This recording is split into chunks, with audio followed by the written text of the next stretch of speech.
Hello students, how are you? You all are welcomed in the class 12th. The subject is political science. See students, today we are going to take the topic from part A. The name of the book is Contemporary World Politics. So let's start today's chapter. This is the chapter number 7, Security in the Contemporary World. समकाली world में, समकाली संसार में security मतलब सुरक्षा का meaning क्या है? So students, according to the updated syllabus, we are not going to deal with the full chapter. In this chapter, we will deal only two topics which are recommended by the CBSE. So these topics are, see the cursor here, security and its meaning and types of security. So first question we will deal meaning and types of security. Second topic is terrorism. What is the relation of terrorism and security? So student, this is the topic of the day. So let's deal what is the security. Now see students, the pictures. This picture depicts the real meaning of the security, which type of the security the world is facing. See here, from each and every picture from different country depicts the insecurity overall the world. इस contemporary world में security कहाँ नजर आ रही है? Economic security, social security, even we cannot say there is a political or natural security. See here, so human rights are also endangered. In this topic, we will see the real picture, real meaning of the security. What's the meaning of the security? We can say actually national security ज़्यादा important है, या personal security, individual security, human security, कौन सी security important है? See the pictures and see here the explanation, the concern about human security. It was reflected in 1994. United nation human development की report थी, उसके according ये concept जो security की है ये बहुत ज़्यादा इंटरप्रेटेड है. इंटरप्रेटेड किस वे से है? नैरोली इंटरप्रेटेड है. सिर्फ उस चीज़ को शो किया जाता है जो पॉलिटिशियंस है, डिफरेंट कंट्री के जो लोग हैं, जो डिफरेंट कंट्रीज़ हैं, वो अपने अकॉर्डिंग जो उनको सूटेबल लगता है, जो उनके लिए अपना सही है, उतना ही शो करते हैं. सिक्योरिटी को जो डेवलप कंट्रीज़ है उनका नज़रिया सिक्योरिटी का कुछ डिफरेंट है, और जो अनडेवलप हैं, जो डेवलपिंग कंट्रीज़ है, जो अभी डेवलप हो रहे हैं, तो वहाँ पे सिक्योरिटी की जो नोशंस है, उनके ओपिनियंस है, वो बिल्कुल डिफरेंट है. तो हम अपनी डेली लाइफ में ऐसी इमेजेस देख सकते हैं कि पर्सन कहाँ तक सिक्योर है.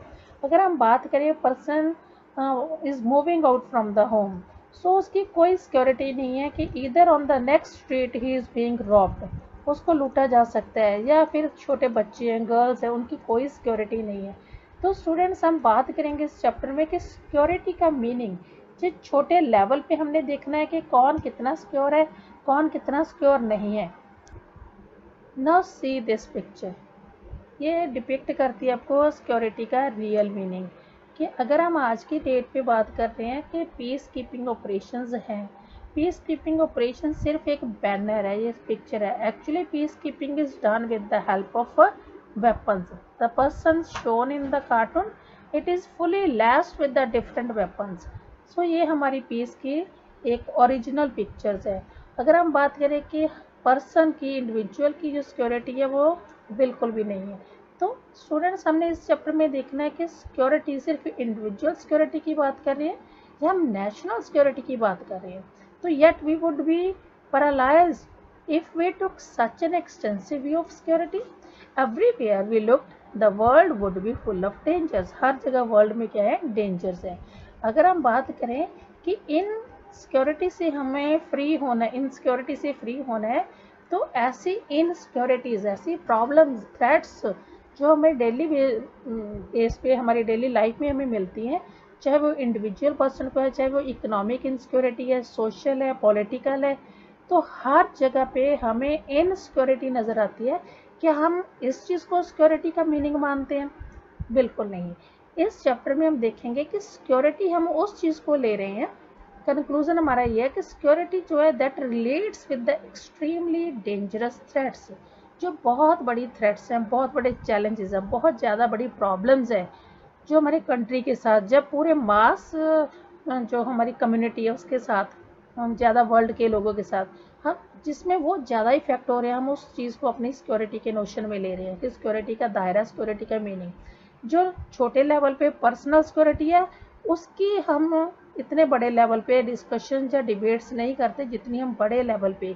तो बिगेस्ट जो सिक्योरिटी का दायरा है उसमें हम नेशनल इंटरनेशनल सिक्योरिटी वो कंडीशंस लेते हैं, ऐसी सिचुएशंस को लेते हैं जिनमें जो लॉस हुआ उसको रिपेयर करना, उसको फुलफिल करना बहुत मुश्किल हो जाता है। तो बात करते हैं सिक्योरिटी का meaning. Actually security means to be free from the challenges, जिसमें डिफरेंट चैलेंजेस, जिसमें डिफरेंट जो हमारे थ्रेट्स हैं उनकी एब्सेंस हो। अगर कोई थ्रेट, कोई चैलेंज नहीं है, हम उस सिचुएशन को क्या बोलते हैं, सिक्योरिटी है। सो ऐसा कभी भी पॉसिबल नहीं है। अगर इस डेफिनेशन को हम ध्यान से देखें कि सिक्योरिटी का मतलब है एब्सेंस ऑफ थ्रेट्स, तो थ्रेट्स की एब्सेंस तो कभी भी नहीं होती। किसी फील्ड में, किसी एरिया में, किसी कंट्री में कोई ना कोई थ्रेट हमेशा रहती है। So we can say there is no security. तो अगर हम इसका सिक्योरिटी की डिटेल में जाएं, इसके दो नोशन, हमें दो इसके जो मीनिंग है वो समझ आते हैं। कौन कौन से नोशंस हैं? अगर हम अपने पूरे वर्ल्ड के कंट्रीज़ के व्यूज़ देखें, कितने हमारे वर्ल्ड के कंट्रीज़ हैं, 200 कंट्रीज़, और टोटल उसमें पॉपुलेशन अगर नियर अबाउट मान ली जाए, it is near about 650 crore people. अगर इनके व्यूज़ माने कि सिक्योरिटी क्या है तो सबकी अपने अपने नोशंस होंगे, लेकिन ओवरऑल जो कंक्लूजन है सिक्योरिटी का वो सबकी एक कॉन्सेप्ट होगी, सेम कॉन्सेप्ट होगी कि ह्यूमैनिटी का लॉस नहीं होना चाहिए। मतलब अगर कोई लॉस हो रहा है किसी कंट्री में, अगर इंफ्रास्ट्रक्चर का लॉस हो गया या किसी और चीज़ का लॉस हो गया, उसको हम रीफिल कर सकते हैं, बट ह्यूमैनिटी का जो लॉस है that is very difficult to regain और fulfilled. So let's talk about the two different notions of the security. Security के दो नोशंस हम मान के चलते हैं, दो ओपिनियन मान के चलते हैं, दो नज़रिए से हम इसको देखते हैं। एक तो हमारा ट्रेडिशनल नोशन है। ट्रेडिशनल नोशन में हम लेंगे पुरातन हमारे जो व्यूज़ है, कैसे है सिक्योरिटी के बारे में, हमारा क्या राय है, हम क्या सोच के चलते हैं। नाउ सी स्टूडेंट्स, ट्रेडिशनल नोशन, इसमें दो तरह के हैं। ट्रेडिशनल में हम एक्सटर्नल थ्रेट देखेंगे, मतलब जो कंट्री के अंदर से चैलेंज आते हैं या बाहर से आते हैं। एक्सटर्नल बाहर से और इंटरनल जो अंदर से आते हैं। तो ट्रेडिशनल नोशन में हम दो इसकी टाइप्स पढ़ेंगे, एक्सटर्नल एंड इंटरनल। पहले हम एक्सटर्नल की बात करते हैं, जो कंट्री से बाहर के कोई थ्रेट, कोई चैलेंजेस का फेस करना पड़ सकता है। इसमें कौन कौन से थ्रेट है? See students, I have highlighted the topics here. The source of this danger is another country which by threatening military action endangers the core values of sovereignty, independence and territorial integrity। मतलब अगर बाहर से किसी country से हमें हमारी military action लेना पड़ रहा है, मिलिट्री एक्शन मतलब कोई बाहर से हमला हो रहा है, या उसमें हमारी सॉवरेनिटी मतलब हमारी इंटरनल एक्सटर्नल डिसीजन लेने की जो क्षमता है, जो हमारी कैपेबिलिटी है वो ख़त्म हो सकती है, सॉवरेनिटी डेंजर में आ सकती है, हमारी इंडिपेंडेंस, फ्रीडम डेंजर में आ सकती है, या हमारा टेरिटरी का, हमारे एरिया का कोई हिस्सा हमसे छीनना जा रहा है, इंटेग्रिटी उसकी भंग हो रही है सब। तो इस बेस में जो हम नज़रिया देखते हैं कि कंट्री को बाहर से कोई खतरा है, बाहर से कोई डेंजर है, ठीक है, तो उस केस में हम कह सकते हैं कि ये एक्सटर्नल थ्रेट होगी। मतलब सिक्योरिटी में हम देखेंगे कि थ्रेट चैलेंजेस होते हैं। अगर ये चैलेंज बाहर से आ रहा है किसी दूसरे कंट्री से, जिससे हमारे पूरे नेशन को, पूरे कंट्री को खतरा, हमारी बाउंड्रीज को खतरा है, तो उस केस में हम कह सकते हैं ये एक्सटर्नल थ्रेट हो गई। नाउ सी स्टूडेंट्स, ये हमारी एक्सटर्नल थ्रेट किस किस वे से आ सकती है, इसके हमारे कौन से मेथड हो सकते हैं एक्सटर्नल थ्रेट के। एक्सटर्नल जो खतरा हो सकता है बाहर से, it may be in the form of military war, या हो सकता है बैलेंस ऑफ पावर, या होते हैं हमारे अलायंसेस, एक दूसरे के साथ गठबंधन है। तो इस वे से हम अपनी सिक्योरिटी को देख सकते हैं, मेजर कर सकते हैं। इन केस बाहर से अगर वॉर हो रही है, किसी ने हमला कर दिया है, तो इसके हमारे पास टू मेथड्स हैं। या तो हम उसको प्रॉपर आंसर देंगे, वॉर का प्रॉपर हमारे पास प्रेपरेशन होगी मिलिट्री की, या फिर ये हो सकता है कि उसको डेटर करेंगे। एक तो अवॉइड कर सकते हैं, दूसरा उसको डेटर करेंगे, फेस करेंगे, पूरा मुकाबला करेंगे, या फिर गवर्नमेंट इस केस में सरेंडर भी कर सकती है। सी द कर्सर स्टूडेंट्स, यहाँ पे मैंने आपको हाईलाइट करके दिया है the way to surrender to prevent from other side, या फिर हम कह सकते हैं उस केस में हम डेटरिंग कर सकते हैं। डेटरेंस का मीनिंग क्या होता है? डेटरेंस होता है कि when the security policy is concerned with preventing the war, अगर हम उस वॉर को प्रिवेंट कर रहे हैं मीन्स डेटर कर रहे हैं प्रॉपर, उसके लिए हमने मुकाबले में उसके कंपटीशन में हमने अपने पास अपनी आर्मीज रखी हुई है प्रिवेंट करने के लिए। दूसरा हो सकता है कि हम लिमिट कर सकते हैं वॉर को, एंड कर सकते हैं। अगर हमारे पास प्रॉपर मिलिट्री फोर्सेस हैं तो हम दूसरी कंट्री से आने वाले खतरे को कम कर सकते हैं, या फिर इतना स्ट्रांग मिलिट्री फोर्सेस रखेंगे कि उस वॉर को फिनिश भी कर सकते हैं। तो ये अगर फिनिश कर दिया है तो ये पॉलिसी हमारी क्या होगी? डिफेंस की पॉलिसी होगी, मतलब हमारी कंट्री के पास पूरा प्रॉपर डिफेंस है। तो एक दूसरा ये भी मेथड है, अगर दूसरे कंट्री से बाहर से कोई अटैक हो रहा है या हमें कोई थ्रेट या फिर कोई ऐसी प्रॉब्लम फेस करनी पड़ सकती है, उस केस में कंट्री सरेंडर भी कर सकता है। सरेंडर हो गया, डेटरेंस हो गया या डिफेंस हो गया। तीसरा हम ये कह सकते हैं balance of power. Balance of power में क्या कर सकते हैं कि हम अपने आसपास ये देखते हैं कि बिगर और स्ट्रॉन्गर बड़ी जो नेशंस हैं, बड़ी पावर्स हैं, क्या तो फ्यूचर में हम उनके साथ अपने आप को compete करने के लिए हम उनके मुकाबले में अगर हमेशा रेडी रहें, तो ये बैलेंस रख के चले हमारे किस कंट्री के साथ। सपोज नेबरिंग कंट्री है, मे भी हम बोल रहे हैं कि वो हमारे ऊपर कभी अटैक नहीं कर सकता, लेकिन दूसरी तरफ हमें ये पता है कि वो पावरफुल है, अटैक नहीं कर सकता, उसकी पॉसिबिलिटीज़ कम है, लेकिन ये पता है कि वो हमसे पावरफुल है। तो हम अपने आप को एकदम रेडी रखेंगे, बैलेंस में रख के चलेंगे। एक्चुअली उसके इक्वल ना भी हो तो कम से कम उसके कम ना रहे, मतलब उसको compete करने की एक तरह की हमारी क्षमता होनी चाहिए, कैपेबिलिटी होनी चाहिए। सो हमारे पास ट्रेडिशनल नोशन में अगर हमारे पास एक्सटर्नल चैलेंजेस हैं, बाहर से खतरा है, तो उस केस को कैसे निपटा सकते हैं? एक तो हम उसको प्रिवेंट कर सकते हैं, ठीक है। कैसे प्रिवेंट करेंगे? या तो उसके ऊपर अटैक करेंगे, प्रॉपर हमारे पास डेटरेंस और डिफेंस पावर होनी चाहिए, या उसके साथ हम सरेंडर कर देंगे उसके आगे, या ये बोलेंगे कि उसके साथ हम बैलेंस ऑफ पावर बना के चलें। और कई बार बैलेंस ऑफ पावर बनाने के लिए दूसरे कंट्री से अलायंसेस, समझौते, गठबंधन भी हो जाते हैं। Now see the meaning of alliances. Alliances मतलब होते हैं समझौते। Alliances are based on national interest and can change when the national interest change. See this thing very carefully students कि alliances गठबंधन कब होते हैं? गठबंधन कंट्री की नेशन के अपने हित में, अगर अपने इंटरेस्ट में है तो वो उस दूसरी कंट्री के साथ कोई समझौता, कोई अलायंस, कोई गठबंधन वो करता है। लेकिन जब उनके इंटरेस्ट की कंडीशन चेंज हो गई, उस केस में उसका जो समझौता है, उसकी कंडीशन है, वो भी चेंज हो जाती है। फॉर एग्जांपल, अब यूएसए ने इस्लामिक मिलिटेंट जो अफगानिस्तान में थे, सोवियत यूनियन के अगेंस्ट इन 1980s में, वहाँ पे एक तो उनका समझौता था, ठीक है। बट लेटर ऑन जब अलकायदा के जो ग्रुप्स थे, इस्लामिक मिलिटेंट ग्रुप थे, ओसामा बिन लादेन ने जो शुरू किया था, उसने टेररिस्ट अटैक शुरू कर दिए थे, तब ये हमारे जो अलायंसेस थे वो ख़त्म हो गए। अब अमेरिका उसके साथ अलायंस में नहीं है, अब अमेरिका उसके अगेंस्ट एक्शन ले रहा है। क्यों? क्योंकि जिस कंट्री के साथ अलायंसेस था, समझौता, गठबंधन था, वहाँ से अब हमारे इंटरेस्ट में जो कंडीशंस हैं वो नहीं है। वहाँ पे मिलिटेंट्स एक्टिविटी हो रही है, ओसामा बिन लादेन की अंडर जो मिलिटेंट ऑपरेशंस हो रहे हैं, अब वो यूएस के फेवर में नहीं है, उसके इंटरेस्ट में नहीं है। तो अब उसने क्या कर दिया, अपनी पॉलिसी को भी चेंज कर दिया और उसके ऊपर अटैक कर दिया। तो स्टूडेंट्स, इन केस हम कह सकते हैं अलायंसेस उतनी देर तक ही होते हैं जितनी देर तक नेशंस के अपने इंटरेस्ट उसमें बने हुए हैं। Now students, we will discuss that traditional notion, जो पुरातन हमारा जो ओपिनियन है सिक्योरिटी का, उसमें इंटरनल देखेंगे कि इंटरनल कंट्री के इन साइड में कुछ ऐसे एलिमेंट्स, ऐसी सिचुएशंस हो सकती है जिसकी वजह से हमारी सिक्योरिटी खतरे में पड़ सकती है, पीस और ऑर्डर डिस्टर्ब हो सकता है। तो ऐसी कौन सी कंडीशन है? कंट्री के इन साइड मीन्स वहाँ पे इंटरनल वायलेंस हो सकती है, ठीक है।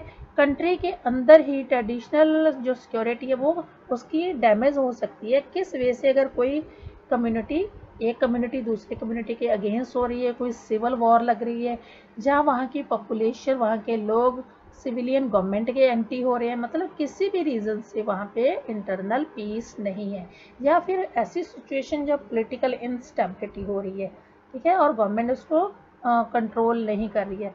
ऐसी सिचुएशन के अलावा कुछ और भी रीजंस हैं, जैसे एक कंट्री दूसरे कंट्री के अलाइंसेस में जब अपनी फ्रेंडली रिलेशन में है, तो जैसे कॉलोनियल कंट्रीज़ में ऐसा था, फ्रांस की वजह से, फ्रांस ने वियतनाम के ऊपर अटैक किया था 1950s में, तो इसके साथ अमेरिका को इन्वॉल्व होना पड़ा, बिकॉज वो दोनों अलाइड थे, फ्रेंड्स कंट्री थे। तो इस वजह से वहाँ की अमेरिका की जो पॉपुलेशन थी, those people became anti of their own government के, उनकी वजह से वहाँ के लोगों में इनसाइड द कंट्री वहाँ पे डिस्टर्बेंस हो गई थी, क्योंकि वह उनकी सिक्योरिटी के ऊपर इंटेरोगेशन लग गया था। तो कई बार ऐसे केसेस, ऐसी सिचुएशन भी आती है कि बाहर के एक्सटर्नल फैक्टर कंट्री के इंटरनल जो उसकी पीस सिक्योरिटी को इंटेरोगेशन में ले आते हैं, उसको एक चैलेंज दे देते हैं उसकी सिक्योरिटी को। And see students, this phase sometime we feel that external and internal threats are merged. कई बार इंटरनल और एक्सटर्नल जो थ्रेट हैं, जो उनकी प्रॉब्लम्स हैं, वो एक साथ मिल जाती हैं। जैसे एक नेबरिंग कंट्री है, माइट हेल्प और instigate the internal separatist movement leading to tension. दो नेबरिंग कंट्री में टेंशन हो सकती है, इंटरनल वॉर, जैसे 95% जो उनकी ऑल आर्म्ड कॉन्फ्लिक्ट्स हैं वो वर्ल्ड में ऐसे किसी भी रीज़न से हो सकते हैं। तो 1946 से 1919 तक एक there was a 12-fold rise in the number of civil war. अगर हम देखें कि कई बार इंटरनल एक्सटर्नल दोनों रीज़न की वजह से कंट्री के इनसाइड की जो सिक्योरिटी है वो डैमेज हो सकती है, वहाँ की पीस है उसके ऊपर क्वेश्चन मार्क लग सकता है। तो अगर हम देखें 1946 से 1991 तक ऐसे कितने केसेस हैं जिसकी वजह से कंट्रीज में क्या हुआ, सिविल वॉर शुरू हो गई। कंट्री के इंटरनल डिस्टर्बेंस की वजह से वहाँ पे बहुत सारे राइट्स हो सकते हैं, किलिंग हो सकती है, गवर्नमेंट के अगेंस्ट लोग नारेबाजी कर सकते हैं, इवन यहाँ पे प्रॉपर्टी का और लोगों का, ह्यूमैनिटी का भी लॉस हो जाता है। Now students see the paragraph. अगर हम सिक्योरिटी चैलेंजेस की बात करें कि सिक्योरिटी को कौन कौन से चैलेंज हैं, इंटरनल भी हो सकते हैं, एक्सटर्नल भी हो सकते हैं, लेकिन इसके साथ साथ जो पोस्ट इंडिपेंडेंट कंट्रीज़ है, जो अभी रिसेंटली आफ्टर कॉलोनियल पीरियड के बाद इंडिपेंडेंट हुई हैं, ऐसे कंट्रीज जैसे अफ्रीका, एशिया, यहाँ के जो कॉन्टिनेंट्स थे, यहाँ पे जो कंट्रीज़ है इस कॉन्टिनेंट में, उनको बहुत सारे चैलेंजेस फेस करने पड़ रहे हैं, स्पेशली यूरोप की साइड से। यहाँ पे उनकी कॉलोनियल पावर्स थी, उनका रूल था। अब नए कॉलोनियल कंट्रीज और नए डीकोलोनाइज कंट्री या फ्री हुए कंट्रीज, उनको हमेशा का डर बना रहता है कि कहीं नेबरिंग कंट्री उनके ऊपर अटैक ना कर दे, या फिर उनका मिलिट्री फोर्स उनसे कम है। तो इस बात के लिए they always are worried about their internal military conflicts.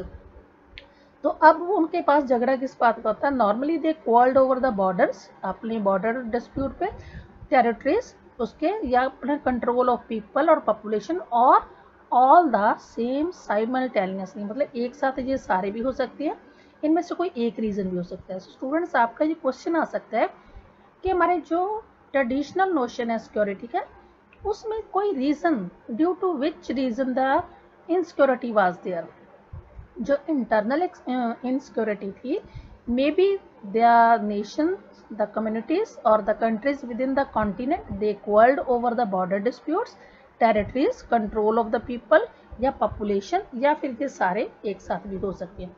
तो अगर हम देखें ट्रेडिशनल सिक्योरिटी में there was a recognition that cooperation in the limiting violence is possible। अगर हम इसको देखना चाहें, इसको अगर हम इस चीज़ को सोल्यूशन इसका देखना चाहें, इनसिक्योरिटी के जो चैलेंजेस हैं जो हमें इनसिक्योर करते हैं, चाहे इंटरनल है चाहे एक्सटर्नल है, तो उस केस में हमारे पास एक सबसे बड़ा सोल्यूशन है, that is cooperation. Due to cooperation we can limit this possibility of terror. जो भी हमारा डर है, टेरर है, चैलेंज है, उसको हम क्या कर सकते हैं, रोक सकते हैं। This limits both the ends and the means of the war. अगर कोऑपरेशन है तो वॉर भी कहीं किसी हद तक वो टल सकती है। So it is now almost universally accepted view that countries should only go to war for the right reason, primarily self defense, to protect other people from the genocide। अगर वॉर हो भी रही है तो उसमें रीज़न होना चाहिए कि मेन वो किस रीज़न से जा रहे हैं। इधर the reason is right, is that in favour of the humanity, बड़े लेवल पे जो जेनोसाइड मतलब बड़े लेवल पे जो ह्यूमैनिटी का लॉस है उसको रोकना है, तो इस केस में आर्म्ड फोर्सेस वो अलाउ कर सकते हैं। जैसे आज की डेट में ऐसी एक ही इंस्टीट्यूशन है overall the world, that is United Nation in organisation, जिसका मेन वर्क क्या है, टू एस्टैब्लिश पीस कॉपरेशन। और इसकी जो ब्रांचेज है सिक्योरिटी काउंसिल है, उसका मेन मोटिव है टू प्रोवाइड द सिक्योरिटी। तो आज की डेट में इंटरनल एक्सटर्नल जो हमारी थ्रेट्स हैं, इनके लिए इनका सोल्यूशन देने के लिए हमारे पास एक overall international organisation United Nation है। दूसरा इसका जो सोल्यूशन है, कॉपरेशन के अलावा हम कह सकते हैं डिसआर्मामेंट। डिसआर्मामेंट का मतलब क्या होता है, it means to give up the weapon, certain kind of weapon, खास किस्म के वेपन्स हैं जो बहुत डिस्ट्रक्टिव हैं, जैसे बायोलॉजिकल वेपन्स हैं। ठीक है, यहाँ पे मीनिंग दिया हुआ BWC, बायोलॉजिकल वेपन कन्वेंशन, जो 1992 में बनी थी। इसका एक था केमिकल वेपन्स कन्वेंशन। ये दोनों बैन करना चाहते, तो कई कंट्रीज ऐसे थे कि इतने डिस्ट्रक्टिव वेपन्स को खत्म किया जाए, लेकिन more than 155 states they acceded to the BWC and 181 states accepted to the CWC। But both cases में कुछ कंट्रीज, कुछ सुपर पावर ऐसी भी थी जैसे यूएस और Soviet union, they were not willing to give up the third type of weapon, that is mass destruction weapons, nuclear weapons। So students हम कह सकते हैं कि जो दूसरा रास्ता है हमारी सिक्योरिटी को मेंटेन करने का, एक तो कोऑपरेशन हो गया, दूसरा हो गया डिसआर्मामेंट। एक्चुअली आज की डेट में सिक्योरिटी किस चीज़ की सिक्योरिटी कर रही है, हमारे big Nations. Big nation security की बात करते हैं, बहुत बड़े वेपन्स क्रिएट कर लेते हैं, फिर उन वेपन्स को रोकने के लिए, क्योंकि दूसरे से इनसिक्योरिटी हो जाती है कि इसके पास इतने वेपन्स हैं, नेबरिंग कंट्री में है अटैक टू द अदर्स, तो अब पहले वेपन्स इतने डिस्ट्रक्टिव वेपन बना लिए, अब उन वेपन्स को लेके उनको कैसे यूज़ करना है, कैसे कंट्रोल करना है या नहीं यूज़ करना, फिर उसके ऊपर वो बड़े बड़े बैनर्स लगा के बड़ी बड़ी मीटिंग्स करते हैं। तो इट मीन्स आज की डेट में जो टेरर है हमेशा बना रहता है, कि कहीं ना कहीं किसी न किसी कंट्री से कुछ ना कुछ किसी फॉर्म में उनके ऊपर टेरर हमेशा, जो डर का साया है वो बना रहता है। ये टेरर मीटर है जहाँ पे, या सीवर टेरर भी हो सकता है, लो भी है, हाई भी है, मतलब ये हर टाइम है, ये नहीं है कोई ऐसा नहीं है पॉइंट यहाँ पे उनको फील हो कि सिक्योरिटी है, हमेशा टेरर ही है। और टेरर किस बात का, the weapons they have created by themselves. अब यही एग्जांपल ले लो कि बायोलॉजिकल वेपन्स को ख़त्म करने के लिए 155 स्टेट्स ने हाँ कर दी, और जो हमारे केमिकल वेपन्स हैं उनको ख़त्म करने के लिए 181 स्टेट्स ने अपनी सहमति दे दी। लेकिन जो बड़ी पावर्स है US and Soviet Union, they were not willing to give up their nuclear weapons. Actually ये दोनों कंट्रीज, इनमें जो कोल्ड वॉर थी, एक्चुअली ये न्यूक्लियर वॉर ही थी, न्यूक्लियर वेपन्स की रेस थी, to have more and more weapon. तो आज की डेट के में अगर हम बात करें तो आर्म कंट्रोल एक सोल्यूशन हो सकता है, क्योंकि इससे रिलेटेड हम क्या है कि दूसरा कंट्री अपने आप को सिक्योर फील करते हैं। इससे रिलेटेड हमारे पास बहुत सारे ट्रीटीज़ हुई, जैसे स्टार्ट है, NPT है, SALT 1-2 है, तो ऐसे एंटी बैलिस्टिक मिसाइल है, ABM, तो बहुत सारे समझौते भी हुए, लेकिन ये सारे क्या थे, हर कंट्री अपने इंटरेस्ट के अकॉर्डिंग इसको फॉलो करता है। So this is very funny, see the cartoon here, this is very funny that first they make deadly weapons, then they make the complicated treaties, फिर एक दूसरे के साथ समझौते treaties करते हैं to save themselves from the weapons। so इसको वो क्या बोलते हैं, security। तो this is very funny thing for the definition of security। तो this is the reality students, actually these nations, they are by themselves, they are having the race of the weapons, they themselves are involved in such a things which hurt their security।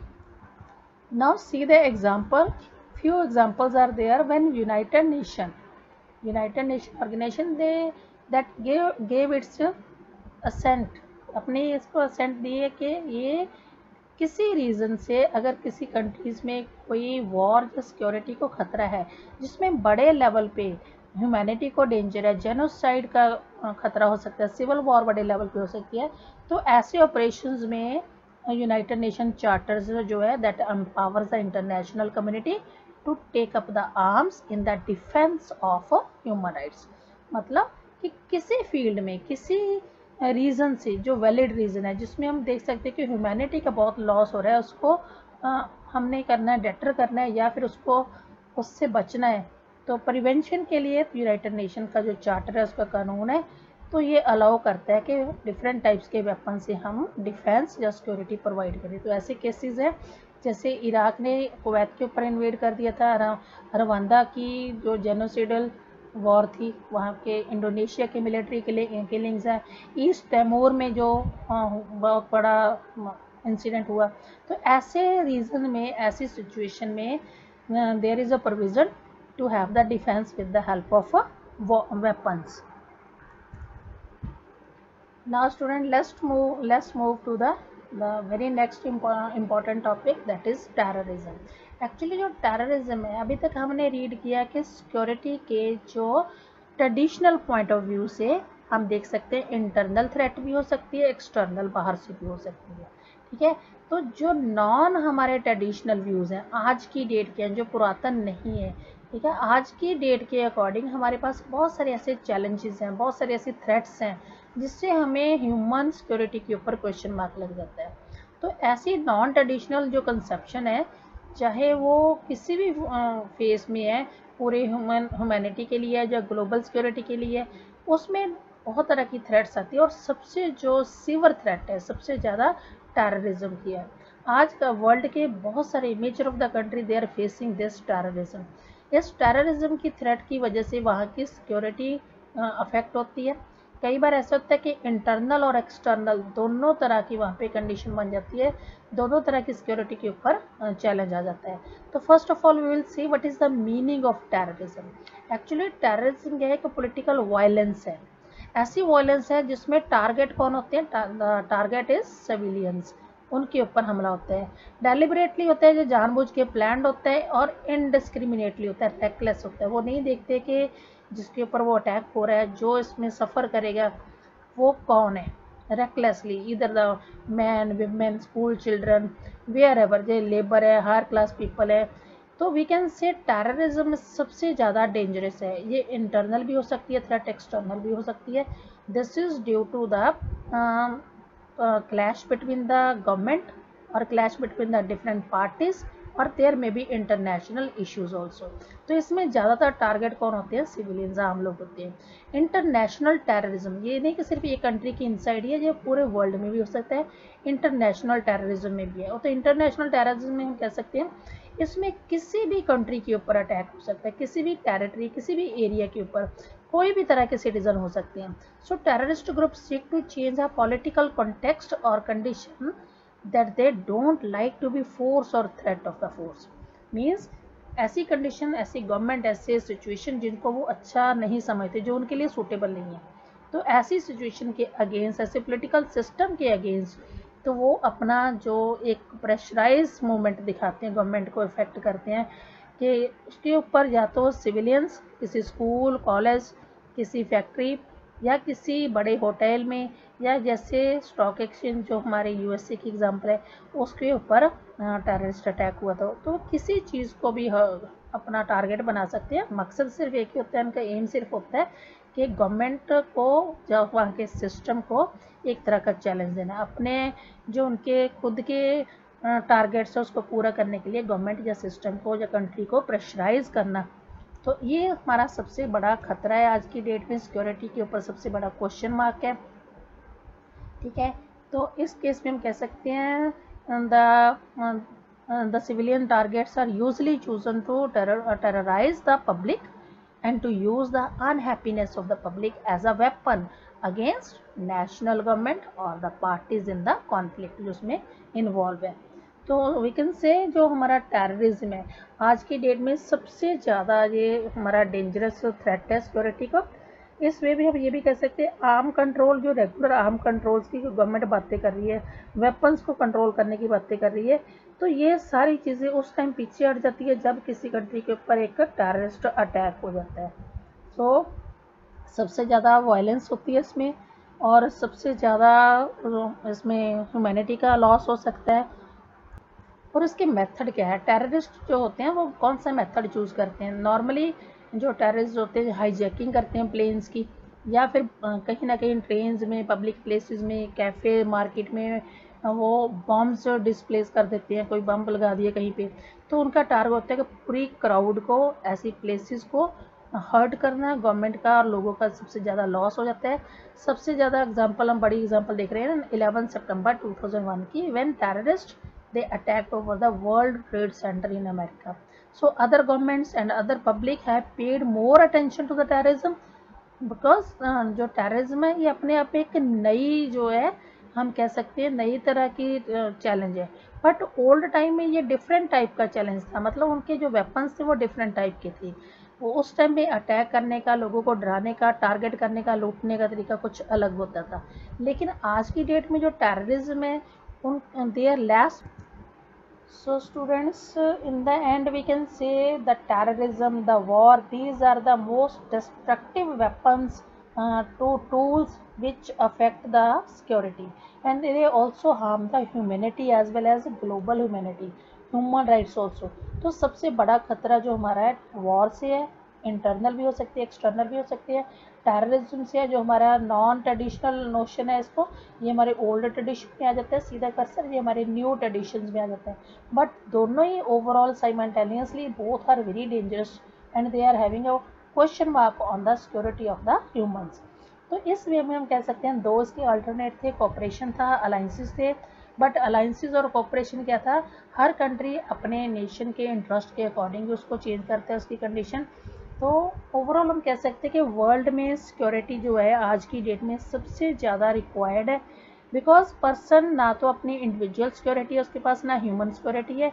और overall अगर हम देखा जाए countries में, तो global security और human security के ऊपर भी एक क्वेश्चन मार्क लगा। और इसका रीज़न क्या है, destructive weapons.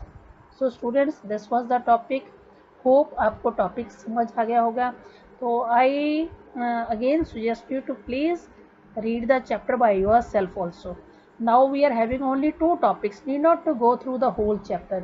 We are having only two topics: meaning, simple meaning of security, its two types, it's internal, external, we can say the traditional and non-traditional, and then a very small topic is terrorism. तो इसको आप अच्छे से video को देखो, repeatedly देखो, read the chapter. So students, we will be soon there with the new chapter. So stay connected, stay fit.